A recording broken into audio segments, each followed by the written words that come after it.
And here we are, guys, in Game 1 between our two Terran players, starting off today's Tournament of Champions matches.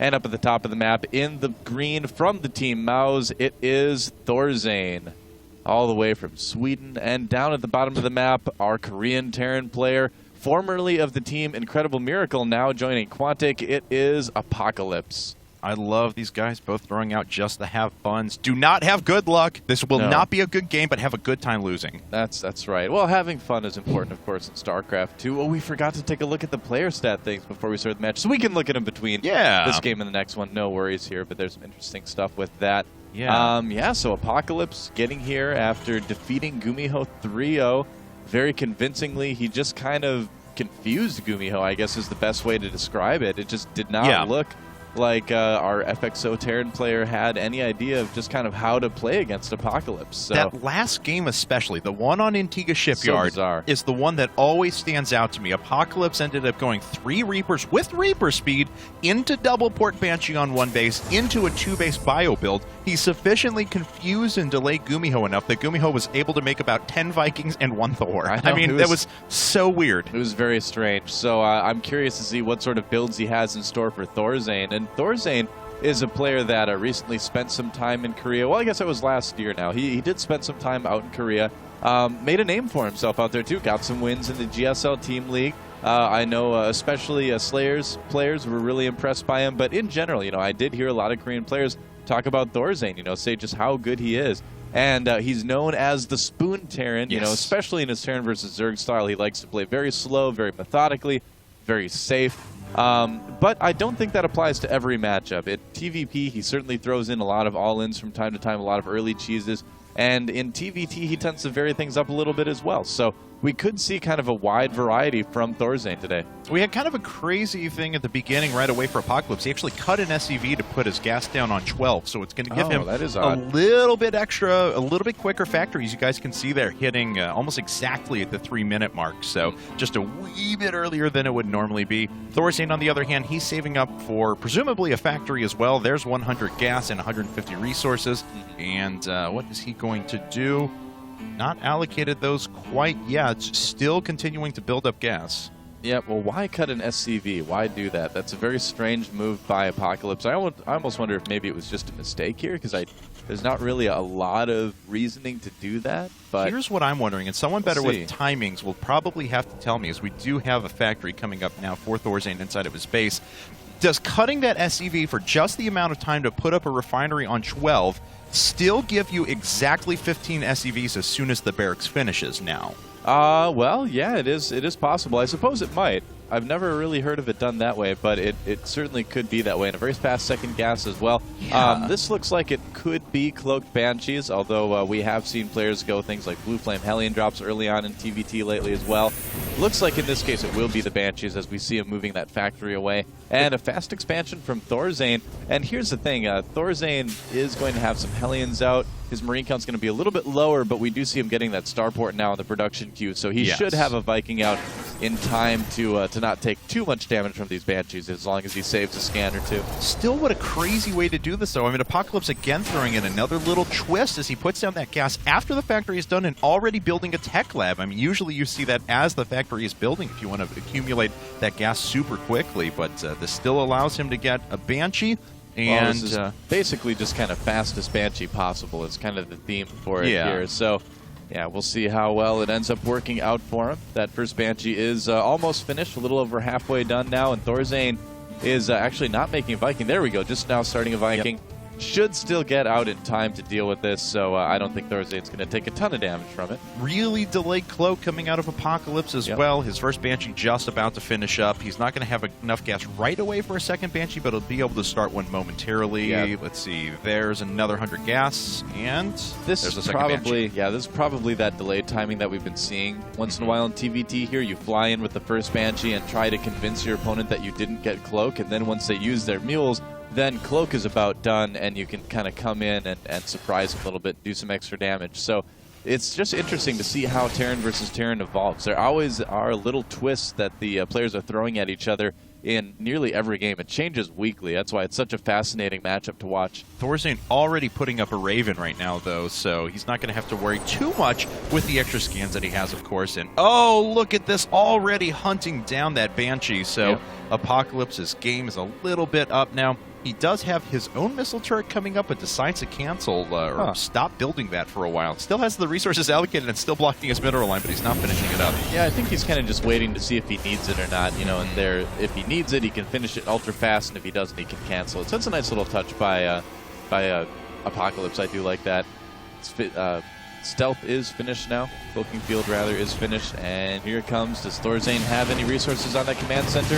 Looks like he does have enough to scan there, and he has a Raven as well. So, yeah, no problems at all from this Banshee. Just taking a little bit of damage here. Second one comes in, but we'll have to see how much it does. Oh, no, ThorZaIN actually, he made a mistake there. He actually had all the SCVs following one other one. So, lost a little bit of mining time here, but does handle the Banshees quite well. Yeah, and he's sitting on that second base at the same time. Apocalypse putting up his well after ThorZaIN's is done. So ThorZaIN, even with a little bit of a mistake, as you pointed out there with the SCVs, is still way ahead here economically. He's up by 4 workers now, but he's already doubled producing mules, and he can start producing those SCVs 2 at a time. Yeah.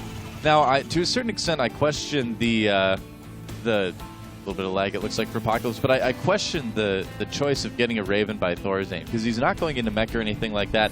That's 200 gas that could have been spent elsewhere, you know, at the cost of saving a couple scans, which you see most Terran players doing. So, interesting choice to go for the Raven there.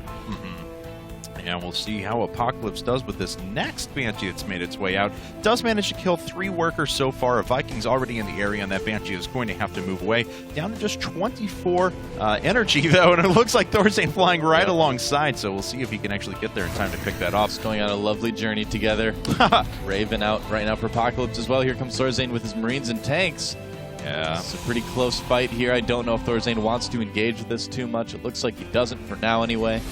And ThorZaIN does get a shot off on the Banshee. It's going to be a while before that has Cloak once again. And we do, in fact, have that Raven in tow. Whoa, okay, just getting away at just the right time. Yep.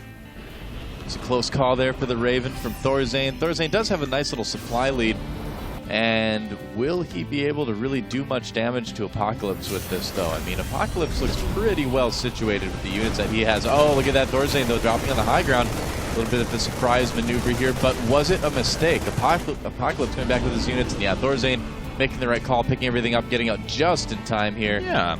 Did a little damage there, didn't take too many losses. He's way supply blocked, though. He's putting up 4 supply depots at the same time. That's why he's just building nothing except for upgrades right now. So ThorZaIN, he'll watch his production tab as soon as that finishes. Boom!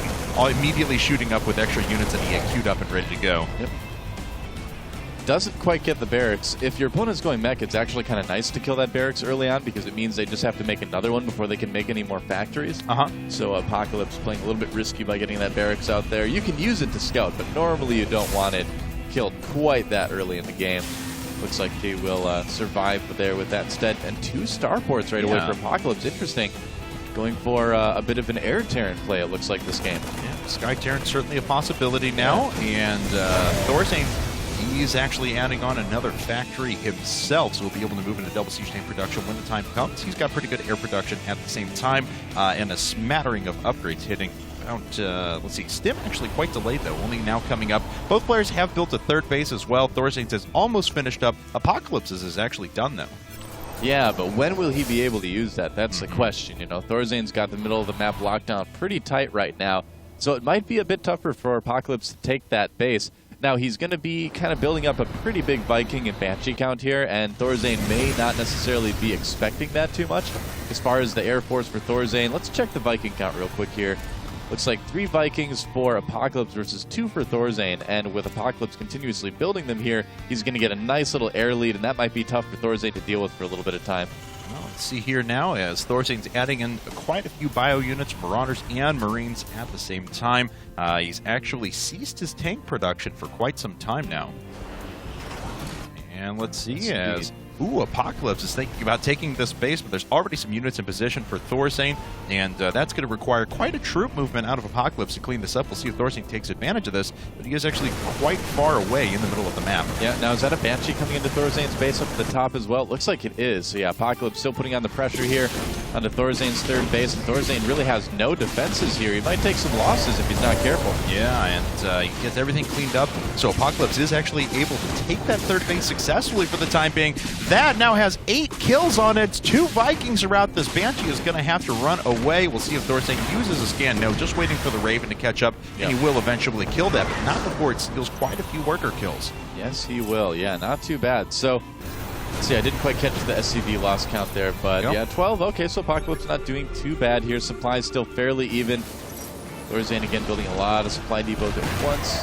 And, you know, the thing is with Apocalypse going so heavy in the air, as long as ThorZaIN kind of sticks to Marines, he'll actually be in a pretty good shape to handle that. You know, he's got the Raven. As long as he can keep that alive, that'll help him save some scans as well. You know, and ThorZaIN actually double producing Vikings right now. He's going to pull ahead in the offensive air war, just the air-to-air units, I should say. Of course, he'll still have to deal with these Banshees and things like that, but he's doing quite a good job of making sure that he's not going to give control of the air to his opponent. Yep. Definitely true. Big stim from ThorZaIN there, trying to get down there to take out those Hellions, but that did not work out terribly well. Oh, until Apocalypse decided to come right back into the firing range. I guess so. He thought maybe he could kill off some of those Marines, but the angle just wasn't very good. Yeah. ThorZaIN took some damage, but overall came out ahead that little engagement. So now it looks like here comes a big move out from Quantic.Apocalypse at 150 supply mark that most non-bio Terrans choose to use. Yeah. They start moving out on the map. And how is ThorZaIN going to respond to this? A few Banshees are making their way up, and there's already a Raven sitting there. Those Banshees aren't going to get a single thing done. They hurt 1 tank, and that was about all. Oh, Apocalypse, what are you doing? Don't know. You have less Vikings. He used both of his point defense drones already, but ThorZaIN's just going to do the same thing, and the air war is going to be won by ThorZaIN. Yeah, oh, nice. ThorZaIN sending 1 Marine forward, too, to pick off those point defense drones. Nice little touch by ThorZaIN to help out. Yeah.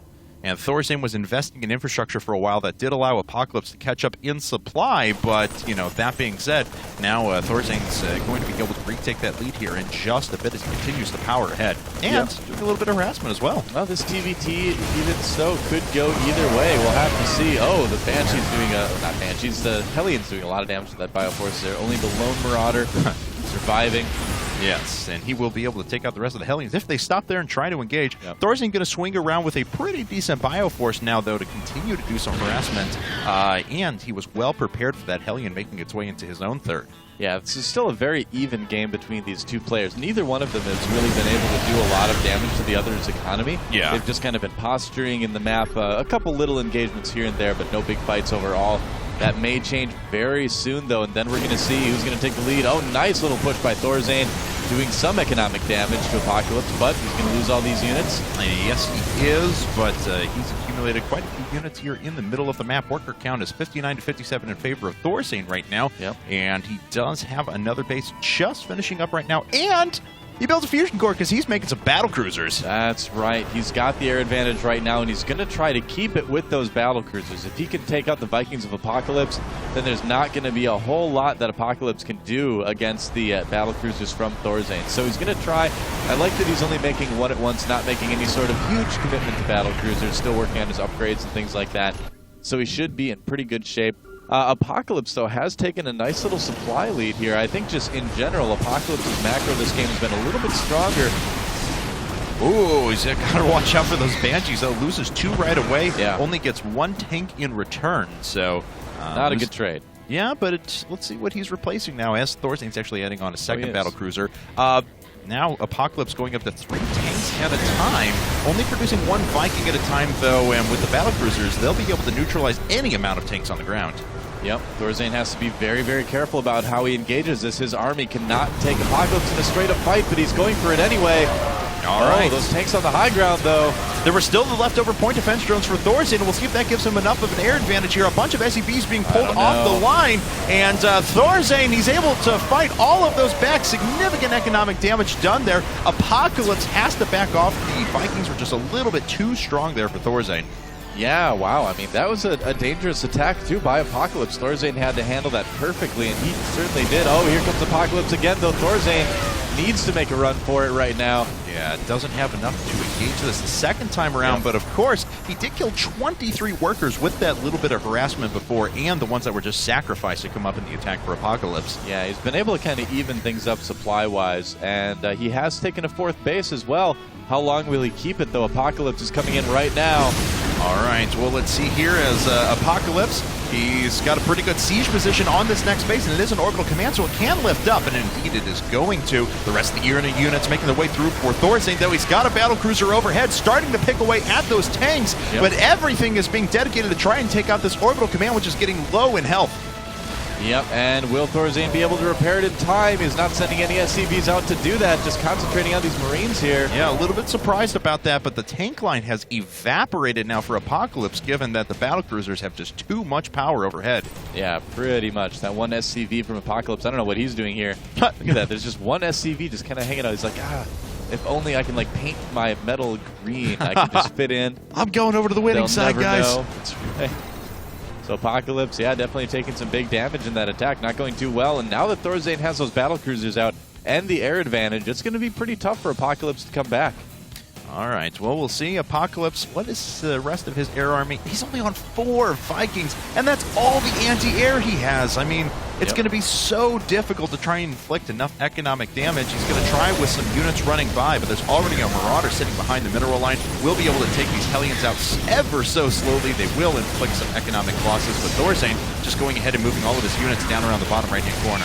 Yeah, ThorZaIN didn't really take much damage at all from those Hellions, not compared to what ThorZaIN is about to take potentially here. Yeah, let's just so much air control, and that's it for anti-air. It's just, what can Apocalypse do against these battlecruisers? Well, he's got 3 Thors coming out, and that might help thin out ThorZaIN's Viking numbers. And if the Viking numbers go down, Quantic.Apocalypse can take out the battlecruisers with his Vikings. So it's kind of his last hope. Those Thors need to get some really big hits off on those Vikings to give Apocalypse any sort of chance to win this game. Yes, they do, because it is almost a 50 supply advantage, and critically, Apocalypse is down to just 2 bases now. ThorZaIN sitting comfortably on 4.